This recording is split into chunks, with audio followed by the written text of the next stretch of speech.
तो जैसे मैंने बताया कि जिसको ब्लड प्रेशर की बीमारी होती है उनको सबसे पहले एक अपने आसपास के एमबीबीएस डॉक्टर या तो एमडी फिजिशियन को दिखा के ब्लड प्रेशर की प्रॉपर मेडिकेशंस चालू करानी चाहिए।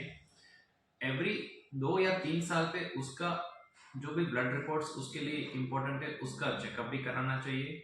और मैं तो कहता हूँ हर हाइपरटेंशन के मरीज को या तो घर पे या तो अपने आसपास के 1-2 किलोमीटर में ऐसा संपर्क रखना चाहिए कि जिसमें आपका बीपी का मॉनिटरिंग एकदम से अच्छे से हो पाए, जिसमें आपके पास एक डायरी हो और ब्लड प्रेशर का रेगुलर उसका मॉनिटर हो पाए।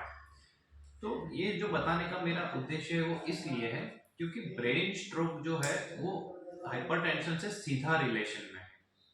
ब्रेन स्ट्रोक दो टाइप के होते हैं, जैसे मैंने पहले वीडियो में दिखाया था कि एक तो हाइपर मतलब कि हेमरेजिक स्ट्रोक होता है, दूसरा होता है इश्केमिक स्ट्रोक, मतलब कि हेमरेज ब्रेन में हो जाता है उससे जो स्ट्रोक होता है उसको हेमरेजिक स्ट्रोक कहते हैं। और इश्केमिक मतलब कि दिमाग में खून ना पहुंचने के कारण जो स्ट्रोक होता है वो इश्केमिक स्ट्रोक होता है।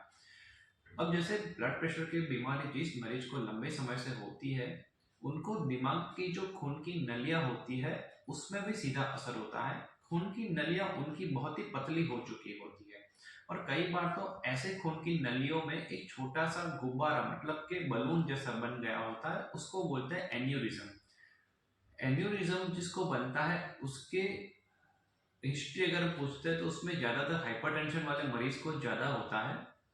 और कई बार बीपी अनकंट्रोलेबल हाई हो जाता है, मतलब कि 170 180 से भी जब अप हो जाता है सिस्टोलिक ब्लड प्रेशर, तब वो एन्यूरिज्म मतलब कि जो बलून बना है खून की नली का उसमें रप्चर होता है, वो फूट जाता है और अचानक से उसमें से इतना हाई वेलोसिटी में ब्लड लॉस होता है और वो पूरे दिमाग में हेमरेज कर देता है।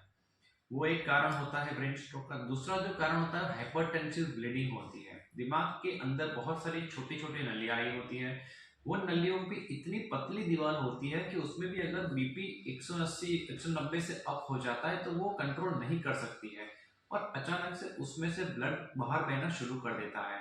और ऐसे चीजों में भी दर्दी को हाइपरटेंसिव ब्रेन स्ट्रोक आता है और अचानक से पैरालिसिस के सिम्टम्स शुरू हो जाते हैं।